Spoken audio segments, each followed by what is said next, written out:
जनता को नमन करता हूं, अभिनंदन करता हूं। आपने इतनी बड़ी तादाद में इस रैली के अंदर इकट्ठा होकर ये बताने का काम किया है कि एनसीपी के प्रत्याशी अमर काड़े यहां से चुनाव जीतने जा रहे हैं, उनको आप चुनाव जिताने जा रहे हैं। घड़ी चोरी करने वाले, तीर कमान चोरी करने वालों को जवाब देना है, इनकी जमानतें महाराष्ट्र के अंदर जब्त कराने का काम करना है। बोलो, कराओगे कि नहीं कराओगे? हाथ उठा के बताओ। तैयार हो? तैयार हो? शिवसेना की तीर कमान चुरा ली, शरद पवार जी की घड़ी चुरा ली। ये छत्रपति शिवाजी महाराज की धरती है और छत्रपति शिवाजी महाराज ने सबसे बड़ी एक ही शिक्षा दी है, गद्दारों को माफी नहीं।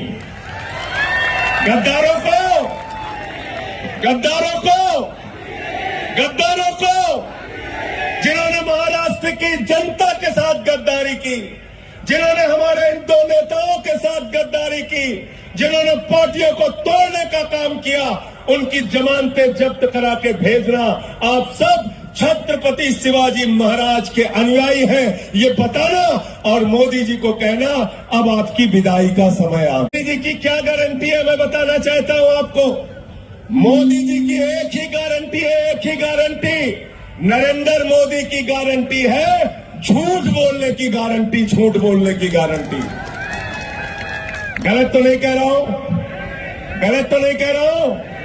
बोले थे 2 करोड़ नौकरियां नौजवानों को दे दिया, क्या झूठ बोला ना? बोले थे किसानों की आय 2 गुना हो जाएगी, 2 गुना हो गई, क्या झूठ बोला ना? बोले थे इतना काला धन लाएंगे, इतना काला धन लाएंगे, इतना काला धन लाएंगे कि हर आदमी के खाते में कितना जमा हो जाएगा, कितना जमा होगा? जोर से बोलिए। 15 पैसे भी आपके खाते में नहीं आए, 15 पैसे भी आपके खाते में नहीं आए।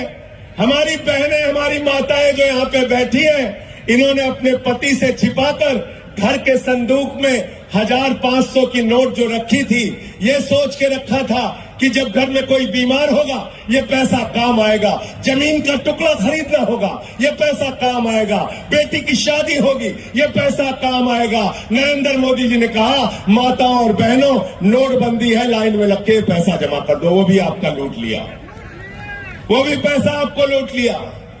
तो मोदी की गारंटी है झूठ बोलने की गारंटी, इसीलिए मैंने भारतीय जनता पार्टी का नाम रखा है भारतीय झूठा पार्टी, झूठ बोलने वालों की पार्टी। झूठ बोलने वालों की पार्टी है कि नहीं है? क्या नारा दे रहे हैं? कह रहे हैं 400 पार, 400 पार, 400 पार। ये भाजपा वाले मोदी जी फर्जी नारा देने में मास्टर आदमी है, याद रखना। बंगाल में गए, कहने लगे 200 पार, 200 पार, 200 पार, आई 77 सीट।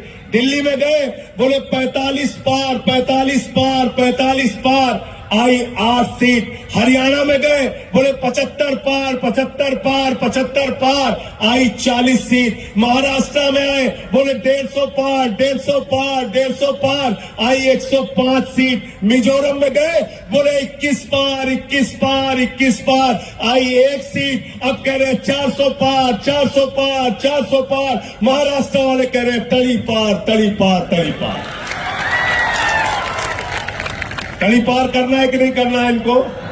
तैयार है सब लोग? तैयार है ना? कहते हैं भ्रष्टाचार के खिलाफ लड़ रहे हैं।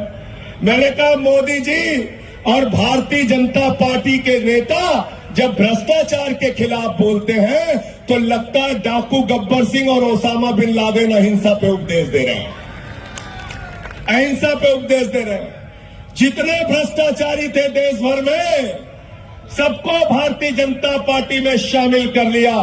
अजीत पवार पे भ्रष्टाचार का आरोप लगा लिया और भाजपा के साथ शामिल किया। छगन भुजबल पे भ्रष्टाचार का आरोप लगाया, भाजपा के साथ शामिल कर लिया।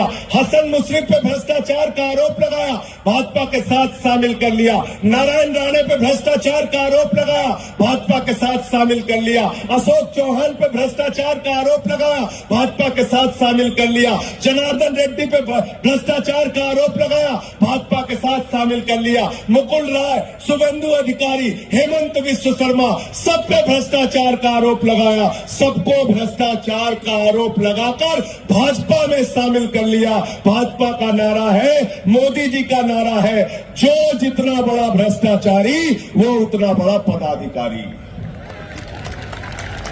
गलत तो नहीं कह रहा हूं? मोदी वॉशिंग पाउडर से धुल धुल के साफ साफ करके भ्रष्टाचारियों को आगे बढ़ाने का काम खुद नरेंद्र मोदी जी कर रहे हैं और भ्रष्टाचार के खिलाफ बोलते हैं। प्रधानमंत्री जी, आपसे पूरा देश सवाल पूछ रहा है। जब आप 10 साल के शासन के बाद आए हैं तो हम आपसे पूछना चाहते हैं, हमारे नौजवानों को अग्निवीर में डालकर भारत की सीमा को कमजोर आपने क्यों किया? भारत की सीमा को कमजोर करने का काम आपने किया। चीन की घुसपैठ हो रही है, 20 जवान हमारे शहीद हो गए।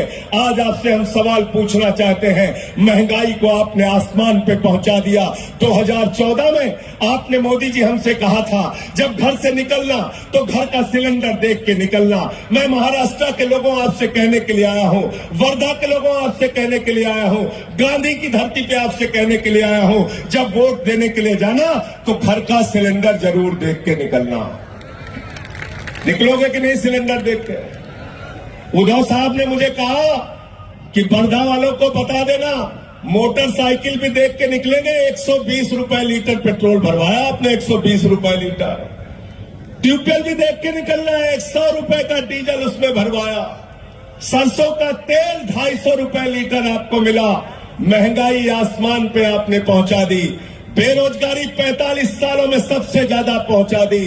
15 लाख करोड़ रुपए अपने चंद पूंजीपति दोस्तों का माफ किया। 3.5 लाख करोड़ रुपए बैंक सेटलमेंट के जरिए चंद पूंजीपतियों का माफ किया। और हिंदुस्तान के गरीब आदमी के हिस्से में 82 करोड़ लोगों को आप 5 किलो राशन पे जिंदा रखते हो। आप कहते हो मोदी जी, भारत 5वीं बड़ी अर्थव्यवस्था है, 5वीं बड़ी अर्थव्यवस्था है। अरे पर कैपिटा इनकम के मामले में हम 142वें स्थान पे खड़े हैं। शर्म आती है। ये सरकार सत्ता में बैठी हुई है, इसको उखाड़ कर फेंकना है। भारत का संविधान बचाना है, भारत का लोकतंत्र बचाना है और मोदी की तानाशाही को हटाना है। जिन लोगों ने शरद पवार जी के साथ गद्दारी की, जिन लोगों ने उद्धव ठाकरे जी के साथ गद्दारी की, वो मोदी की पार्टी जिसने महाराष्ट्र की सरकार को गिराने का काम किया, उसकी जमानतें जब्त करा देना। साथियों, 41 सीट पिछली बार आई थी उद्धव ठाकरे जी के सहयोग से, 18 सीट इनकी थी, 23 सीट बीजेपी की थी। अगर ये 41 सीट महाराष्ट्र ने कम कर दी तो याद रखना फिर बीजेपी आने वाली नहीं है। कम करोगे कि नहीं करोगे? कम करोगे ना?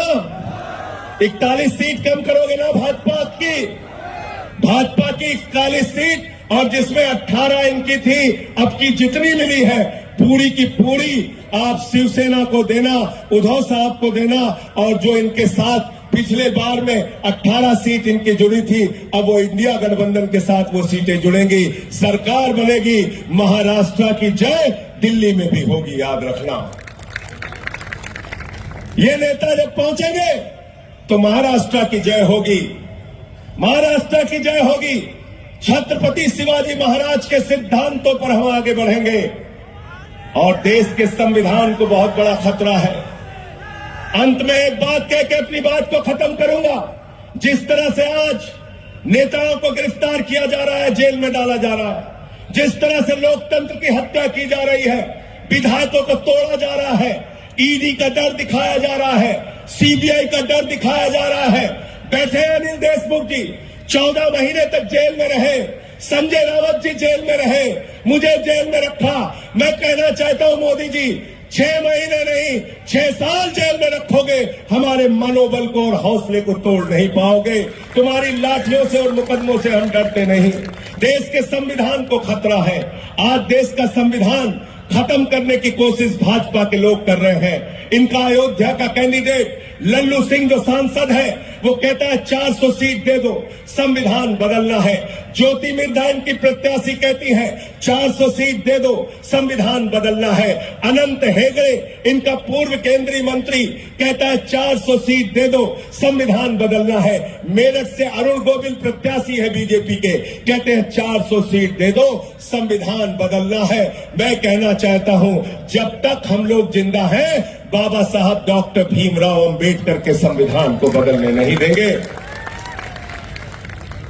तुम संविधान बदलना चाहते हो, तुम हमारे वोट की ताकत छीनना चाहते हो, तुम चुनाव देश के अंदर खत्म करना चाहते हो, तुम आरक्षण की व्यवस्था को खत्म करना चाहते हो। मोदी जी, हम ये काम होने नहीं देंगे। न संविधान खत्म होने देंगे, न चुनाव खत्म होने देंगे, न ही आरक्षण खत्म होने देंगे। देश के लोगों के साथ जो न्याय हो रहा है वो न्याय होता रहेगा। आपने 10 साल तानाशाही कर ली, अब आपकी तानाशाही का अंत होगा। महाराष्ट्र जागेगा, पूरा हिंदुस्तान जागेगा और मोदी जी का सफाया करने का काम, उनकी पार्टी का सफाया करने का काम